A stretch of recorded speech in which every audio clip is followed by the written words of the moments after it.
Hi, hello. I'm Mahesh Shirnish from Bangalore24/7.com. With me, I have Mr. Muni Raju from CPM party contesting BBMP elections from Ward number 51, Vijayapura.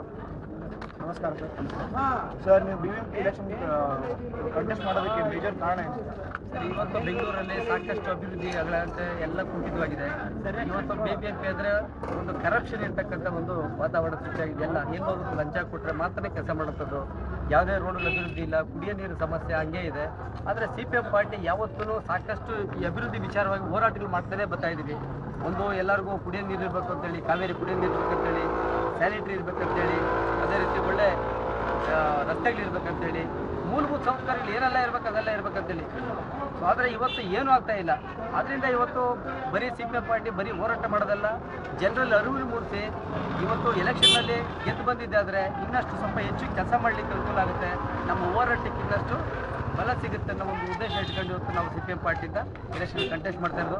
ಮತ್ತು ಇನ್ನೊಂದು ಎಲ್ಲ ಕಡೆ ಇವತ್ತು ಹಣ ಹಂಚಿ ದುಡ್ಡು ಹಂಚಿ ಇವತ್ತು ಎಲೆಕ್ಷನ್ ನಡೆಸ್ತಾ ಇದ್ದಾರೆ. ಆದರೆ ನಾವು ಹಂಗಲ್ಲ. ಇವತ್ತು ನಾವು ಭಾಳ ಮುಖ್ಯವಾಗಿ ಹೇಳ್ತಾ ಇದ್ದೀವಿ, ಜನರದು ಓಟು ಜನರದೇ, ನೋಟು ಅವ್ರದ್ದೇನೆ. ಇವತ್ತು ನಮ್ಮ ಜೊತೆ ಬಂದಿರತಕ್ಕಂಥೆಲ್ಲ ಕಾರ್ಮಿಕರು ತಮ್ಮ ಒಂದೊಂದು ದಿನದ ಸಂಬಳ ಕೊಟ್ಟು ಇವತ್ತು ನನ್ನನ್ನು ನಿಲ್ಲಿಸ್ತಿರ್ತಕ್ಕಂಥದ್ದು. ನಾನು ಈ ಪ್ರದೇಶದ ಒಂದು ಕಾರ್ಮಿಕ ಮುಖಂಡನಾಗಿ CITಯಲ್ಲಿ ಫುಲ್ ಟೈಮರಾಗಿ ಕೆಲಸ ಮಾಡ್ತಾ ಇರ್ತಕ್ಕಂಥದ್ದು. ಹಾಗಾಗಿ ಕಾರ್ಮಿಕರು ಇವತ್ತು ನಾವು ಹಿಂಗೆ ಕಂಪ್ನಿಗಳಲ್ಲಿ ಕೆಲಸ ಮಾಡಿ ಜನರಿಗೆ ಅನುಕೂಲ ಮಾಡ್ತಾ ಇದ್ವಿ. ಅದೇ ರೀತಿ ವಾರ್ಡ್ಗಳಲ್ಲೂ ಅಭಿವೃದ್ಧಿ ಮಾಡ್ಬೇಕಂತೇಳಿ ನಮ್ಮನ್ನು ಇವತ್ತು ಎಲೆಕ್ಷನ್ಲಿ ಕಂಟೆಸ್ಟ್ ಮಾಡ್ಬೇಕಂತೇಳಿ ತೀರ್ಮಾನ ಮಾಡಿದರೆ. ಹಾಗಾಗಿ CPM ಪಾರ್ಟಿಯಿಂದ ಒಳ್ಳೆ 100% ಅಭಿವೃದ್ಧಿ ಮಾಡಲಿಕ್ಕೆ ಒಂದು ಮಾದರಿ ಒಂದು ವಾರ್ಡನ್ನಾಗಿ ಮಾಡಲಿಕ್ಕೆ ಇವತ್ತು CPM ಪಾರ್ಟಿ ಈ ಕ್ಷೇತ್ರದಲ್ಲಿ ಈ ವಾರ್ಡಲ್ಲಿ ಚುನಾವಣೆಗೆ ನಿಂತಿರ್ತಕ್ಕಂಥದ್ದು. ಸರ್, ಈ ವಾರ್ಡ್ನಲ್ಲಿ ನಿಮ್ಮ ಸಮಸ್ಯೆ ಏನು ಬರ್ತದೆ, ಮೇಜರ್ ಸಮಸ್ಯೆಗಳೇನು, ಮತ್ತು ನೀವು ಅದನ್ನ ಹೇಗೆ ಸಾಲ್ವ್ ಮಾಡ್ತೀರಾ? ಸರ್, ಇವತ್ತಿರ್ತಕ್ಕಂಥ ಮೇಜರ್ ಸಮಸ್ಯೆಯಲ್ಲಿ ಒಂದು ಕುಡಿಯೋ ನೀರಿನ ಸಮಸ್ಯೆ ಭಾಳ ದೊಡ್ಡ ಮಟ್ಟದಾಗಿದೆ. ಎರಡನೇದು ಚರಂಡಿ ಸರಿಯಾದ ರೀತಿ ಚರಂಡಿಗಳಿಲ್ಲ. ಮೂರನೇದು ಸ್ಯಾನಿಟರಿ ವ್ಯವಸ್ಥೆ ಸರಿಯಾದ ರೀತಿ ಇಲ್ಲ ಇಲ್ಲಿ. ಅದು ಮತ್ತು ನಾಲ್ಕನೇದಾಗಿ ಇವತ್ತು ಇಲ್ಲಿ ಹೆಚ್ಚು ಸೊಳ್ಳೆಗಳು ಮತ್ತು ಸಾಂಕ್ರಾಮಿಕ ರೋಗಗಳು ಭಾಳ ದೊಡ್ಡ ಮಟ್ಟದಲ್ಲಿದೆ. ತಮ್ಮಲ್ಲಿರ್ತಕ್ಕಂಥ ಜನರಿಗೆ ಇವತ್ತು ಕುಡಿಯೋಂಥ ನೀರಿಲ್ಲ, ಯಾವುದೇ ವ್ಯವಸ್ಥೆ ಇಲ್ಲ. ಮನೆ ಬಾಗಿಲಲ್ಲಿರ್ತಕ್ಕಂಥ ಬಾಗಿಲಲ್ಲೂ ಕೂಡ ಡ್ರೈನೇಜ್ ಇವತ್ತು ಹೊರದೋಗೋದಂಥ ಒಂದು ಪರಿಸ್ಥಿತಿ ಎಲ್ಲ ಇದೆ ವಿಜಯನಗರ ಒಳಗಡೆ ಇರ್ತಕ್ಕಂಥ ತಮ್ಮಲ್ಲಿ. ಹಾಗಾಗಿ ಎಲ್ಲ ಇದಕ್ಕೂ ಒಂದು ಪರಿಹಾರ ಹುಡುಕಬೇಕಾದ್ರೆ ಸಾಕಷ್ಟು ನಾನು ಆವಾಗಲೇ ಹೇಳ್ದಂಗೆ ಹೋರಾಟ ಮಾಡ್ತಾ ಇದ್ದೀವಿ. ಇದನ್ನೆಲ್ಲ ಮಾಡಬೇಕಾದ್ರೆ ಇವತ್ತು ಕರಪ್ಷನ್ ಇಲ್ಲದೆ ಇರತಕ್ಕಂಥ ಒಂದು ವಾತಾವರಣ ಸೃಷ್ಟಿ ಮಾಡಿದ್ರೆ ಮಾತ್ರನೇ ಜನರ ಟ್ಯಾಕ್ಸ್ ದುಡ್ಡು ಜನರಿಗೆ ಅಭಿವೃದ್ಧಿಗೆ ತೊಡಗಿಸ್ಬೇಕನ್ನೋ ಒಂದೇ ಒಂದು ಉದ್ದೇಶ ಇಟ್ಕೊಂಡು ಇಲ್ಲಿ ಬಂದಿರತಕ್ಕಂಥದ್ದು. ಜನರು ಕೂಡ ಟ್ಯಾಕ್ಸಲ್ಲಿ ಭಾಳ ಅಚ್ಚುಕಟ್ಟಾದಂಥ ಒಂದು ಮಾದರಿವಾದಂಥ ಒಂದು ಕೆಲಸ ಮಾಡಲಿಕ್ಕೆ, ಅಭಿವೃದ್ಧಿ ಮಾಡಲಿಕ್ಕೆ ಖಂಡಿತ ಒಂದು ಅವಕಾಶ ಇದೆ. ಸರ್, ನೀವು ಇದಕ್ಕಾದರೆ ಜನ ನಿಮ್ಮನ್ನ ಹೇಗೆ ಭೇಟಿ ಆಗ್ಬೋದು, ಅವ್ರ ಪ್ರಾಬ್ಲಮ್ಸ್, ಅವ್ರ ಸಮಸ್ಯೆಗಳನ್ನು ಹೇಳ್ಬೋದಕ್ಕೆ? ಸರ್, ಈಗ ಭೇಟಿ ಆಗಬೇಕಂತಂದರೆ ನಾವೇ ಯಾವತ್ತು ವಾರ್ಡಲ್ಲಿ ಸುತ್ತಾ ಇರ್ತಕ್ಕಂಥ ಜನ, ನಾವು ಯಾವತ್ತು ಜನರ ಮಧ್ಯೆ ಇರ್ತಕ್ಕಂಥದ್ದು. ನಮ್ಮ ಆಫೀಸಲ್ಲಿ ಹುಡ್ಕೊಂಬರ್ಬೇಕಂತೆ ನಮ್ಮನ್ನು ಹುಡ್ಕೊಂಬರ್ಬೇಕನ್ನೋ ಒಂದು ಇದೇನಿಲ್ಲ. ಇವತ್ತು ನಮ್ಮ ಆಫೀಸು CPM ಪಾರ್ಟಿ ಆಫೀಸ್ ಅಂತೇಳಿ ಇವತ್ತು ಜನರಿಂದ ಹಣ ವಸೂಲಿ ಮಾಡಿರ್ತಕ್ಕಂಥ ಒಂದು 3 ಫ್ಲೋರ್ನ ಒಂದು ಆಫೀಸ್ ಕಟ್ಟಿದ್ದೀವಿ. ಆಫೀಸಲ್ಲಿ ಯಾವತ್ತು ಬೇಕಾದ್ರೆ ಬಂದು 24 ಅವರ್ಸ್ ನಮ್ಮನ್ನು ಭೇಟಿ ಮಾಡಲಿಕ್ಕೆ ನಾವು ಸದಸ್ಯರು ಇರ್ತೇವೆ. ಜೊತೆಗೆ ನಾವು ಜನರ ಮಧ್ಯೆ ಯಾವತ್ತೂ ಹಿಂಗೆ ಬಂದು ಹೋಗ್ತಾ ಇರೋಂಥ ಜನ, ನಾವು ಯಾವತ್ತು ಬರೀ ಎಲೆಕ್ಷನ್ಗೆ ಮಾತ್ರ ಬಂದು ಹೋಗೋ ಜನ ಅಲ್ಲ. ಸಾಕಷ್ಟು ಮೂಲಭೂತ ಸೌಕರ್ಯ ಬೇಕಂತ ಹೋರಾಟ ಮಾಡೋದ್ರ ಜೊತೆಗೆ ಜನರ ಜೊತೆ ಯಾವತ್ತೂ ಸಂಪರ್ಕ ಇಟ್ಕೊಂಡಿರ್ತಕ್ಕಂಥ ಜನ. ಹಾಗಾಗಿ ನಾವೇ ಜನರ ಮಧ್ಯೆ ಇರೋದ್ರಿಂದ ನಮ್ಮ ಜನರು ಹುಡ್ಕೊಂಬರೋಂಥ ಅವಶ್ಯಕತೆ ಖಂಡಿತ ಇರಲ್ಲ ಅಂತೇಳಿ ನಾವು ಭಾವಿಸಿದ್ದೀವಿ. ಸರ್, ಈಗ ಎಲ್ಲ ಕ್ಯಾಂಡಿಡೇಟ್ಸ್ ಎಲ್ಲ ಪಾರ್ಟಿ ಕ್ಯಾಂಡಿಡೇಟ್ಸ್ ಎಲ್ಲರನ್ನು ಪ್ರಾಮಿಸ್ ಮಾಡ್ತಾರೆ, ಆ ಕೆಲಸ ಮಾಡ್ತೀವಿ, ಇದು ಮಾಡ್ತೀವಿ ಅಂತ. ಬಟ್ ಆಗಲ್ಲ. ಬಟ್ ನೀವು ನಿಮ್ಮ ಪ್ರಾಮಿಸ್ ಉಳಿಸೋದು ನೀವು ಹೇಗೆ ಪ್ರಯತ್ನ ಪಡ್ತೀರಾ? ಸರ್, ಹೊತ್ತು ಎಲ್ಲ ಹಂಗೆ ಆಗದೆ ಇರ್ಬೋದು, ಆದರೆ ಹೋರಾಟಗಳ ಮುಖಾಂತರ 100% ಅದನ್ನು ಮಾಡಲಿಕ್ಕೆ ಅವಕಾಶ ಇದೆ.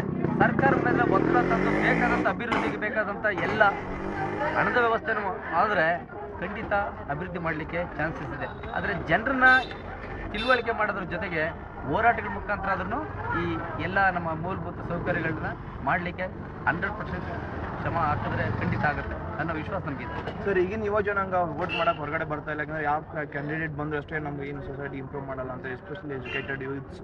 ಸೊ ನೀವು ಅವ್ರಿಗೆ ಹೇಗೆ ಕನ್ವಿನ್ಸ್ ಮಾಡಿ ಅಪೀಲ್ ಮಾಡ್ತೀರಾ ವೋಟ್ ಮಾಡೋದಕ್ಕೆ? ಸರ್, ಇವಾಗಲೂ ಕೂಡ ಸಾಕಷ್ಟು ಜನ ಯುವ ಜನರು ಸಿಗ್ತಾಯಿದ್ರು. ನಾವು ಹೇಳ್ತಾ ಇದ್ದೀವಿ, ಯುವ ಜನರೆಲ್ಲ ಇವತ್ತು ದಾರಿ ತಪ್ಪಿಸ್ತಾ ಇದ್ದಾರೆ. ದುಡ್ಡು ಕೊಡ್ತೀವಿ, 300 ರೂಪಾಯಿ ಕೊಡ್ತೀವಿ, 400 ರೂಪಾಯಿ ಕೊಡ್ತೀವಿ. ಸಣ್ಣ ಹುಡುಗರು PUC SSLC ಓದಿರೋಂಥ ಹುಡುಗರಿಗೆ ಇವತ್ತು ಕುಡಿಸಿ ಬೀದಿಗಳಲ್ಲಿ ಬಿಟ್ಟು ಅವರಿಂದ ಕ್ಯಾನ್ವಾಸ್ ಮಾಡ್ತಾ ಇದ್ದು ಒಂದು ಕೆಲಸ ಮಾಡ್ತಿದ್ದಾರೆ. ನನಗೆ ಸಿಗ್ದಂಥ ಹುಡುಗರಿಗೆಲ್ಲ ಹೇಳ್ತಾರೆ ನಾನು ಅಷ್ಟೇ, ಇವತ್ತಿನ ಈ ಒಂದು ಕರಪ್ಷನನ್ನು ನಾವು ತೆಗೆದುಹಾಕಬೇಕಾದ್ರೆ, ಒಂದು ಬದಲಾವಣೆ ಮಾಡಬೇಕಾದ್ರೆ, ಈ ವ್ಯವಸ್ಥೆಯನ್ನೇನಾದರೂ ಒಳ್ಳೆ ವ್ಯವಸ್ಥೆಯಾಗಿ ಬದಲಾವಣೆ ಮಾಡಬೇಕಾದ್ರೆ ಯುವ ಜನರ ಪಾತ್ರ ಭಾಳ ಮುಖ್ಯ. ಒಳ್ಳೆ ದಾರಿಯಲ್ಲಿ ಒಳ್ಳೆ ವಿಚಾರಗಳನ್ನ ತಿಳ್ಕೊಬೇಕು. ಹೋರಾಟದ ಮುಖಾಂತರ ಅವ್ರನ್ನ ಬದಲಾವಣೆ ಮಾಡಲಿಕ್ಕೆ ಖಂಡಿತ ನಾವು ಅವ್ರನ್ನ ಒಂದು ಇದು ಮಾಡ್ತಾರೆ. ಸರ್ ನಿಮ್ಮ ಎಲೆಕ್ಷನ್ ಮ್ಯಾನಿಫೆಸ್ಟೋದಲ್ಲಿ ಏನು ಯಾವ ಡೆವಲಪ್ಮೆಂಟ್ ವರ್ಕಿಂಗ್ ನೀವು ಮೇಜರ್ ಫೋಕಸ್ ಮಾಡ್ತಿದ್ದಾರೆ?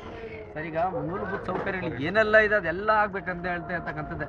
ಅದರಲ್ಲಿ ಭಾಳ ಮುಖ್ಯವಾಗಿ ನಾನು ಆವಾಗಲೇ ಹೇಳ್ದಂಗೆ ಕುಡಿಯೋ ನೀರು ಇವತ್ತು ಭಾಳ ದೊಡ್ಡ ಸಮಸ್ಯೆ ಇದೆ, ಅದನ್ನು ಈಡೇರಿಸ್ಬೇಕಂತೇಳಿ ಲಾಸ್ಟ್ ಟೈಮ್ ನಮ್ಮ ಹೋರಾಟಗಳಿಂದನೇ ಒಂದು ಎಲ್ಲ ಕಡೆನೂ ಕಾವೇರಿ ನೀರು ಪೈಪ್ ಕಲೆಕ್ಷನ್ ಹಾಕಿರೋದು. 10,000 ರೂಪಾಯಿ ಕಟ್ಟಬೇಕಂತ ಹೇಳಿದ್ರು ಮನೆ ಮನೆಗೆ, ನಮ್ಮ ಹೋರಾಟದಿಂದ 5,000 ರೂಪಾಯಿ ಆಗಿದೆ. ಇವತ್ತು ಎರಡನೇದು ಭಾಳ ಮುಖ್ಯವಾಗಿ ಇನ್ನೊಂದು ಮರ್ತಿದ್ದಾಗಲೇ, ಇನ್ನೊಂದು ಎರಡನೇದು ಇವತ್ತು ಏನು ಈ ಅಕ್ರಮ ಸಕ್ರಮ ಅಂತೇಳಿ ಟ್ಯಾಕ್ಸ್ ಹಾಕಿದಾರಲ್ಲ, ಅದು ಕೂಡ ಇವತ್ತು ನಮ್ಮ ಪ್ರಕಾರ ಅದು ಸರ್ಕಾರ ಮಾಡಿರ್ತಕ್ಕಂಥದ್ದು ಅಕ್ರಮ. ಯಾಕಂದರೆ ಮನೆಗಳು ಕಟ್ಕೊಂಡಿರೋದೆಲ್ಲ ಸಕ್ರಮನೆ, ಅವರೆಲ್ಲ ದುಡ್ಡು ಕೊಟ್ಟು ಪರ್ಚೇಸ್ ಮಾಡಿ ರಿಜಿಸ್ಟ್ರೇಷನ್ ಮಾಡಿಸ್ಕೊಂಡು ಮನೆ ಕಟ್ಕೊಂಡಿರ್ತಕ್ಕಂಥದ್ದು. ಆದರೆ ನಾವು ಹೇಳೋದು ಇವತ್ತು ಈ ರೀತಿ ಟ್ಯಾಕ್ಸ್ ಹಾಕೋದೇ ಒಂದು ಅಕ್ರಮ, ಹಂಗಾಗಿ ಅದನ್ನು ಟೋಟಲ್ ನಿಲ್ಲಿಸಬೇಕು ಅಂತೇಳಿ. ಸೊ ಅದು ಒಂದು ಭಾಳ ಮುಖ್ಯವಾದಂಥದ್ದು. ಇನ್ನು ಎರಡನೇದು ಆವಾಗ ಹೇಳ್ದಂಗೆ ಕುಡಿಯೋ ನೀರು ವ್ಯವಸ್ಥೆ ಆಗಬೇಕು. ಡ್ರೈನೇಜ್ಗಳು ಇವತ್ತು ಭಾಳ ಹದಗೆಟ್ಟಾಗಿದೆ, ಅದಾಗಬೇಕು. ಮತ್ತು ರೇಷನ್ ಕಾರ್ಡ್ ವ್ಯವಸ್ಥೆಯಲ್ಲಿ ಇವತ್ತು APL BPL ಅಂತೇಳಿ ತಾರತಮ್ಯ ಇದೆ, ಅದರ ತಾರತಮ್ಯ ಬೇಡ, ಎಲ್ರಿಗೂ ಒಂದೇ ಮಾದರಿಯಾದಂಥ ರೇಷನ್ ಕಾರ್ಡನ್ನು ಕೊಡಬೇಕು. ಮತ್ತು 2 ರೂಪಾಯಿಗೆ ಅಕ್ಕಿ ಕೊಡ್ತೀವಿ ಅಂತೇಳಿ ಹೇಳಿದಂಥ ಸರ್ಕಾರ ಏನಿದೆ ಅವ್ರ ಮಾತನ್ನು ಉಳಿಸ್ಕೊಬೇಕು. ಮಾತನ್ನು ಉಳಿಸ್ಕೊಳ್ಳೋದ್ರ ಜೊತೆಗೆ ಇವತ್ತು ಅವರು ಜನರಿಗೆ ಕೊಟ್ಟಂಥ ವಿಶ್ವಾಸನ ಗಳಿಸ್ಬೇಕಂತ ಹೇಳ್ತಕ್ಕಂಥ ಮಟ್ಟದಲ್ಲಿ ಇವತ್ತು ಅವ್ರ ಮೇಲೆ ಒತ್ತಡ ತರಂಥ ಹೋರಾಟಗಳು ಮಾಡೋದಕ್ಕೆ ನಾವು ಪ್ರಾಮಾಣಿಕ ಪ್ರಯತ್ನ ಮಾಡ್ತೀವಿ. ಸರ್ ಈಗಿನ ಡೆವಲಪ್ಮೆಂಟ್ ವರ್ಕ್ಸ್ನಲ್ಲಿ ನಾವು ಗಿಡಗಳನ್ನು ಕಡಿತಾ ಇದ್ದೇವೆ, ಅದರಿಂದ ಗ್ಲೋಬಲ್ ವಾರ್ಮಿಂಗ್ ಭಾಳ ಜಾಸ್ತಿ ಆಗ್ತಾ ಇದೆ. ಸೊ ಅದಕ್ಕೆ ನೀವು ತಡೆಗಟ್ಟಕ್ಕೆ ಡೆವಲಪ್ಮೆಂಟ್ ವರ್ಕ್ಸ್ ಆಗಬೇಕು ಮತ್ತು ಗಿಡಗಳನ್ನು ಬೆಳೆಸೋದು ನೀವು ಹೇಗೆ ಪ್ರಯತ್ನ ಪಡ್ತೀವಿ?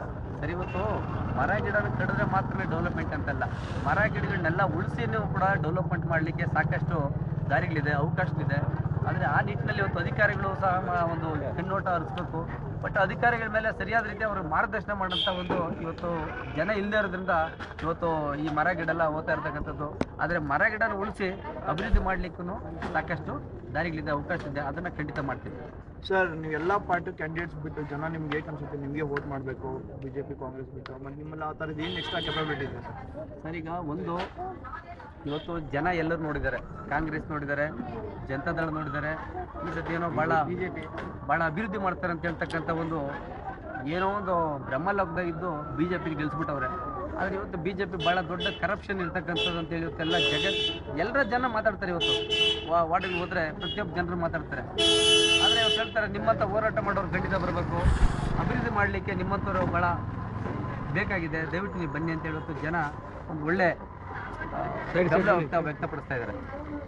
ಓಕೆ ಸರ್, ಈಗ ಅಡ್ಮಿನಿಸ್ಟ್ರೇಷನ್ ಭಾಳ ಸ್ಲೋ ಪ್ರೊಸೆಸ್ನಲ್ಲಿದೆ. ಇನ್ನೊಂದು ಕಂಪ್ಲೇಂಟ್ ಕೊಟ್ಟರೆ ಒಂದು ಮಂತ್ಸ್ ಕೊಟ್ಟರೆ ಸಾಲ್ವ್ ಆಗಲ್ಲ. ಸೊ ನೀವು ಹೇಗೆ ಸಾಲ್ವ್ ಮಾಡ್ತೀವಿ? ಸರ್ ಈಗ ನಾವು ಹೇಳ್ತಾ ಇರೋದು ಅವಾಗಿಂದ ಅದೇನೆ. ಇವತ್ತು ಕೇವಲ ಒಂದು ಲೆಟ್ರ್ ಕೊಟ್ಟರೆ ಕರೆಸ್ಪಾಂಡೆನ್ಸ್ ಮಾಡಿದ ತಕ್ಷಣ ಎಲ್ಲ ಕೆಲಸಗಳು ಆಗಲ್ಲ. ಇವತ್ತು ಅವ್ರ ಮೇಲೆ ಜನರಲ್ಲಿ ಇರ್ತಕ್ಕಂಥ ಅರಿವನ್ನು ಜಾಸ್ತಿ ಮಾಡಿ, ಜನರ ತಿಳುವಳಿಕೆ ಜಾಸ್ತಿ ಮಾಡಿ, ಸರ್ಕಾರದ ಅಧಿಕಾರಿಗಳು ಒಂದು ಸರಿಯಾದ ರೀತಿ ಕೆಲಸ ಮಾಡಲಿಕ್ಕೆ ಹೋರಾಟಗಳ ಮುಖಾಂತರ ಕೂಡ ಮಾಡಲಿಕ್ಕೆ ಸಾಕಷ್ಟು ಅವಕಾಶಗಳಿವೆ. ಇವತ್ತು ಸರ್ಕಾರದ ಅಧಿಕಾರಿಗಳು ಹೇಳ್ತಾರೆ ನಾವು ಯಾವುದನ್ನ ಕೆಲಸ ಅಪ್ಲಿಕೇಶನ್ ಕೊಟ್ಟರೆ ಕೆಲಸ ಮಾಡ್ಬೇಕಂದ್ರೆ ನಮ್ಗೆ ಲಂಚ ಕೊಟ್ಟರೆ ಮಾತ್ರ ಮಾಡ್ಬೇಕಂತೆಲ್ಲ ನಮ್ಮ ಐಆರ್ ಆಫೀಸರ್ಸ್ ಎಲ್ಲ ಹೇಳ್ತವ್ರೆ. ನಾವು ಇಲ್ಲಿ ಲಂಚ ಕೊಡಿದ್ರೆ ನಮ್ಮನ್ನ ಇಲ್ಲಿ ಸೀಟಲ್ಲಿ ಉಳಿಲಿಕ್ಕೆ ಬಿಡಲ್ಲ, ಹಾಗಾಗಿ ದುಡ್ಡು ಕೊಟ್ಟರೆ ಮಾಡ್ತೀವಿ ಅಂತ ಹೇಳ್ತಕ್ಕಂಥದ್ದು ಇವತ್ತು ಜಗಜ್ಜಾಹೀರವಾಗಿ ಅಧಿಕಾರಿಗಳು ಕೂಡ ಹೇಳೋಂಥದ್ದು ಎಲ್ಲ ಕಡೆ ಇದೆ. ಆದರೆ ಇವತ್ತು ಅದೇ ಯಾವಾಗ ಹೇಳ್ದಂಗೆ ಲಂಚ ಇಲ್ಲದಂತೆ ಕೆಲಸ ಮಾಡೋದಕ್ಕೆ ಸಾಕಷ್ಟು ಜನ ಒಳ್ಳೊಳ್ಳೆ ಅಧಿಕಾರಿಗಳು ಕೂಡ ಇದ್ದಾರೆ. ಅವ್ರನ್ನ ಬಳಸ್ಕೊಂಡ್ರೆ, ಸರಿಯಾದ ರೀತಿ ಬಳಸ್ಕೊಂಡ್ರೆ ಖಂಡಿತ ಅವರು ಕೆಲಸ ಮಾಡಲಿಕ್ಕಾಗುತ್ತೆ. ಮೂಲಭೂತ ಸೌಕರ್ಯಗಳು ಬೇಕಾದಂಥ ರೀತಿಯಲ್ಲಿ ಮಾಡಲಿಕ್ಕೆ ಅವರು ಕೂಡ ಒಂದು ಒತ್ತಾಸೆ ಕೊಡಬೇಕಾಗುತ್ತೆ. Thank you, sir. Wishing you all the best. Thank you for your valuable time. Thank you, sir. Thank you. Hello, that was Mr. Munir Raju contesting BBMP election from CPM party from ward number 51, and I am Mahesh Chetty for Bangalore 24/7.com.